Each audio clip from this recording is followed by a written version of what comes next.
Psychosis is inherently a traumatic experience, and very few people leave it unscathed. I mean, it's possible. There are absolutely people who don't have a terrible time in psychosis, but for most of us, it leaves us with PTSD. Huge trigger warning on this video. Honestly, if you're the kind of person who's triggered easily or triggered by anything at all, I would not watch this video. I know that me, like 5 years ago, would probably not watch this video, and it's only possible for me to share what I'm going to share because I've done so much work on myself. But the kind of things I've been through are all across the board really traumatizing, and I do not recommend this video to anyone who struggles with topics like death or gore or, the kind of stuff you'd see in a horror movie. I'm going to try to avoid specifics with this video because I want to avoid any gore porn. I'm a huge aficionado for horror movies. At least I was before Psychosis. I had a deep passion for all things horror, which is why I use that term gore porn, because that's the kind of horror I was into. I was into the gratuitous violence. I was into watching things that most people would turn away from, things people wouldn't even watch the trailer for, things that were borderline snuff films. That's what I was into, and so the kind of things I went through are a lot like that. Someone asked me what my worst experience in Psychosis was, and I pretty much winced when I read that because I do think about the worst experience every single day. It is that traumatizing that I think about it every day. I woke up and thought about it this morning, and almost everything triggers it because almost everything reminds me of it. Seeing like grocery carts in a cart return triggers it. The other day I ate a piece of beef that triggered it. I can't watch that show, the We Bear Bears, or the Three Bear Bears, or whatever, the bear one with the panda and the polar bear and the brown bear. I can't watch that because the intro triggers it. It is like very much pretty much everything. And the thing is, none of those things I listed are at all remotely related to that specific delusion. It was a delusion. It's just that it was so traumatizing that I see it everywhere. Like, I can't help but see it everywhere. I don't mean to, but I associate everything with it because it's constantly on my mind. I can't stop thinking about it. And unfortunately, I can't stop scrutinizing it because I can never think about it just a little bit. Like, my mind goes into intrusive thought mode where I'm thinking about the specifics. I'm thinking about what the people in that delusion went through, what their feelings must have been like, what their bodies did. Like, it's I feel really bad for those people. I feel bad for me. Before I address that specific delusion, I want to just say why I'm making this video and then go into some of the reasons why it's hard to pick even just one, although that is clearly the one, but I mean, there are so many others. The reason I'm making this video is this is a commonly asked question for me, and some people don't mean well when they ask. Like, people just have some sort of a curiosity in them that just wants to know, that just wants to satiate that interest in what trauma I went through. And I get that because people like true crime and stuff like that, and this is a lot like that. Except that it only happened to me. The thing is that I've been pussyfooting around it, and I have avoided saying it. I just feel like at this point, it gets asked so often that we should maybe have a conversation around why this is a thing that it is. So I think the first thing to understand is that a lot of people just want to understand. They just want to understand because they have loved ones who go through this, or they work in a position like in the mental health care system where they help people through this, or maybe they, like me, are looking to relate. And it gets asked a lot because it's impossible to define psychosis, and people can know that it's traumatic, but they'll never know exactly what that trauma is like. So asking, can you quantify it in some way by, say, giving an example of the worst experience, that seems to be somewhat understandable. That's like a chewable size of a big giant turkey. Like you can get a piece, you can get a bite out of it, but you'll never get the whole turkey. But if you can get just a taste, maybe that's enough to kind of start to understand. Now, if you can understand that much, if you can understand that A, you'll never fully understand, and B, whatever's presented to you is a mere morsel of what you're trying to understand, you can move further into understanding why so many people with psychosis don't want to talk about it. It is shameful for a lot of people. A lot of people who go through psychosis don't want to acknowledge that it happened because it's so painful. A lot of what's painful is being in a position where you're not in control of yourself and there's something else going through your head that's operating you. So it's painful to think of what you must have been like.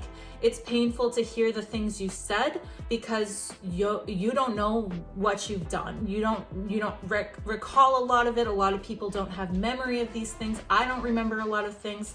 And it's surreal hearing back things from like a horror movie, hearing from people that I was terrifying, that I scared them, hearing the things that scare me. Based on what little I do remember, I can imagine it was bad. It's something people just don't want to talk about. Sorry if I'm stammering a lot. This is kind of uncomfortable for me, but the thing is, I talk about this all the time. You know, I've reached a point in my healing where I speak about it openly, and in a sense, I have somewhat of a, I guess you could say, a responsibility in articulating what I say in such a fashion that people can learn and can leave with awareness. And that's what I strive for. I strive for presenting accurate, informed information through lived experience and the education that I work on outside of these videos. I do a lot of studying for my more educational videos. All of this is, you know, to present, I guess, an environment of learning, and people can't necessarily learn from people who don't talk about these things. If you have enough interest and you're coming from a good place, I will talk about those things. So without getting too detailed, let's dive into some of the gritty details.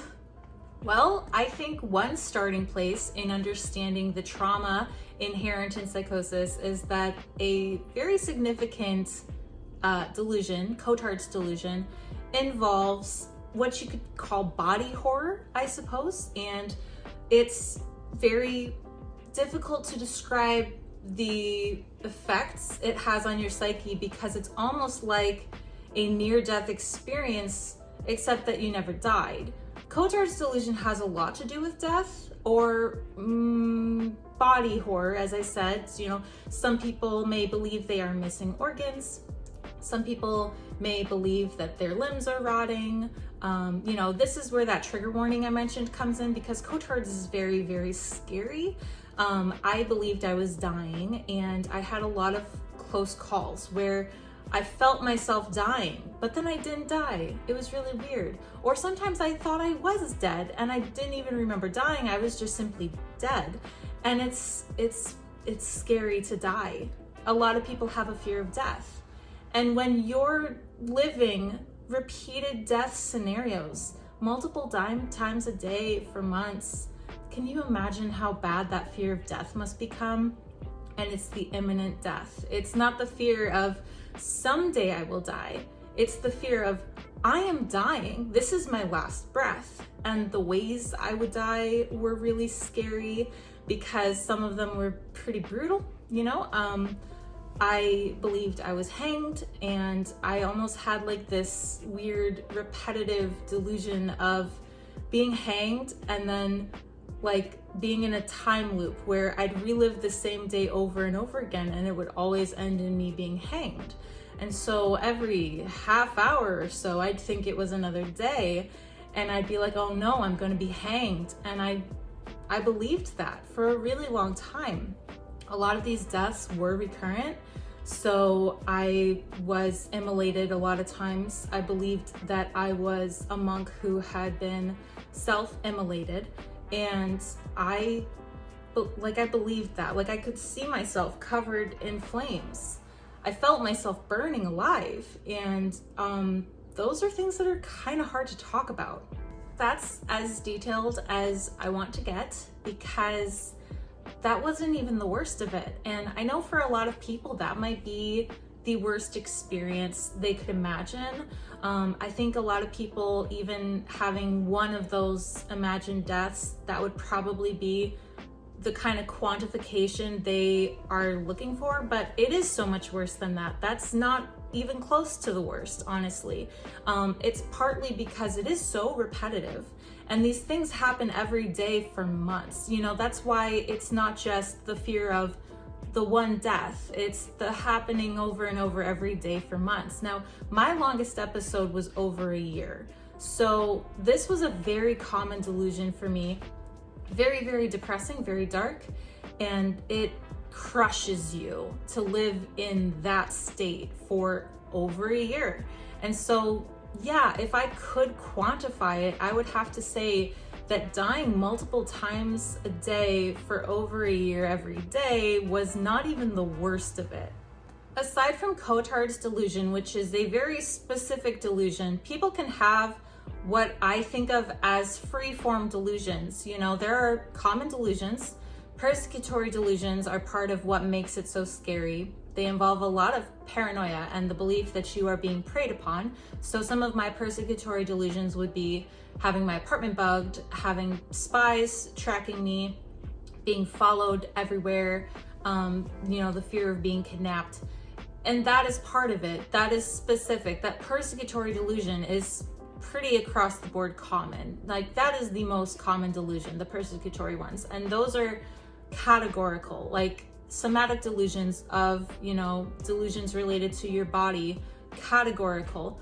Freeform delusions are influenced, at least this is what I like to call freeform delusions, are influenced by your environment, your psyche, the things that you take in, whatever information you ingest.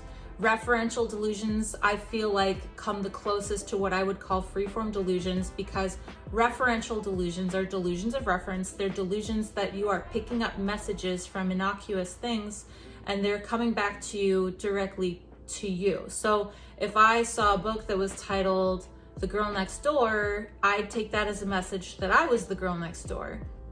If I saw a box of Cheerios, I don't know, I believe that like a British man saying Cheerio would pop into my life. Really random things, but referential delusions are based on your environment. They're based on the things you take in.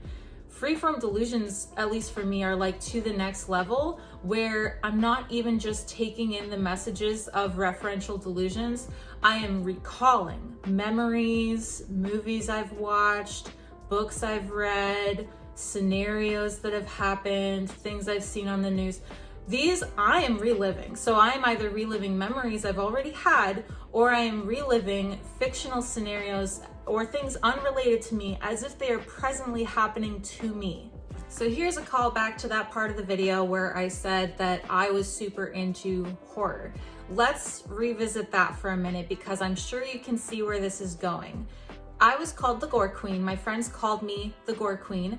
I took a college level class all about the history of horror films, in which I watched horror films all the way from Freaks up until, I think, Saw, because this was around the time Saw came out.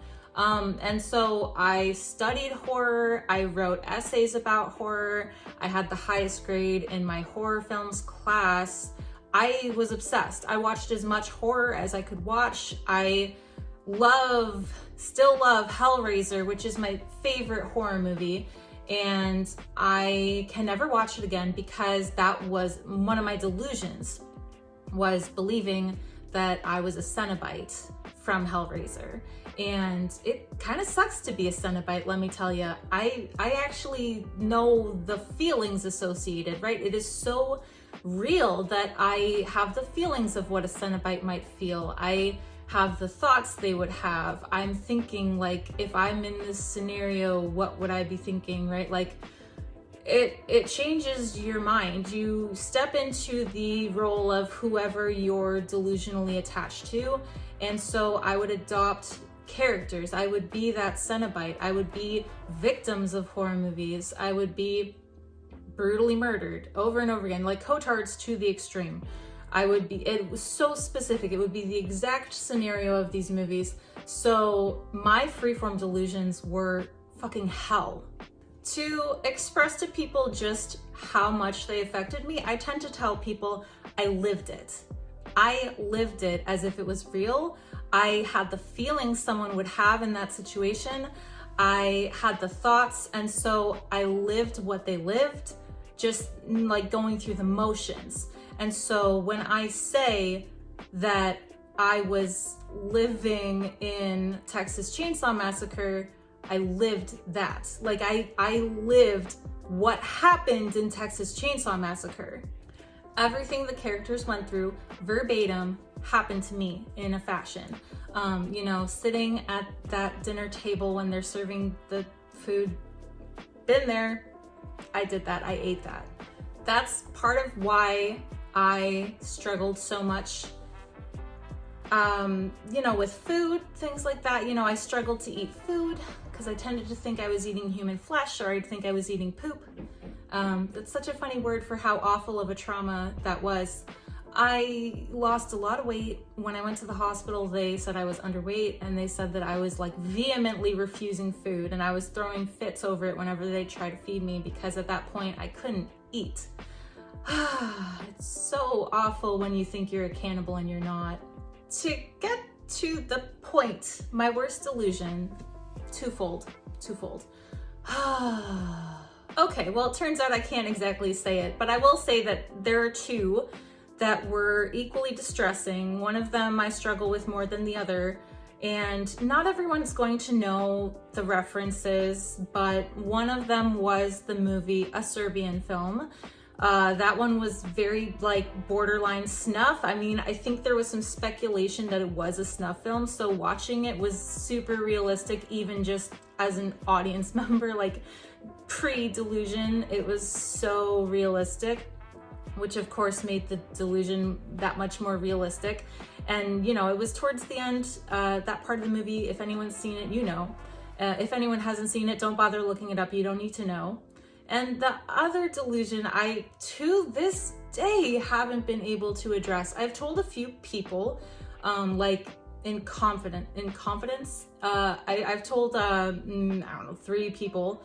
My fiance definitely knows about it because he has to help me through it every day because I keep getting triggered by it every day. So he knows like when to change the channel, when it's like a toilet paper ad or something, you know, he knows, but most people don't. I don't know that I ever will say it specifically online, but I'll give you the example that I tend to use, which is just as bad, but like not the same. Now, when people tend to ask me what my worst delusion was, I just call it the surgeon delusion because I feel that that's a much friendlier way of saying it politely. The surgeon delusion is basically, I mean, I'll make it really simple. The surgeon delusion is a delusion of an evil surgeon performing surgery on me and other people. And I think that's the closest I can get. If you know what I'm alluding to, please keep it to yourself. Please don't guess if you don't know. Don't say anything to me about it. Like, I honestly will delete your comment because I just don't even want to see it.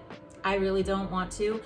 So keep it to yourself if you figure it out. Don't bother guessing if you can't figure it out. I just don't really want to be asked this question anymore. Honestly, if anyone ever asks this question of me again, I will link them to this video so that I don't have to say it again. So maybe I'm a greenleaf, naive, newbie content creator for even thinking of addressing this very sensitive subject, because I do understand that I'm opening myself up to the scathing opinions of strangers on the internet. But here's the thing. This is a very difficult subject for a lot of people who've been through psychosis to talk about. And I understand that a lot of their loved ones just want to better know what they went through. The thing is that it's a hard question to even hear, let alone answer, and not a lot of people do really want to talk about that. I am an open book. I have I feel that I speak very freely about psychosis. I have like no shame about the things I've been through. I will talk openly about streaking through the streets in broad daylight and pissing on the floor because I don't know what a toilet is. But this is hard. This is hard. And if anyone's going to talk about things openly, it might as well be me, because I just have like no filter. And I feel that if you really want to understand what your loved one went through and how painful it was, maybe this gives some sort of an answer. I will never be able to fully convey what it is like. This is just audible, you know, this is just like words. The feelings are so visceral. It is so incredibly immersive. And this is the closest I can get to conveying what it was like.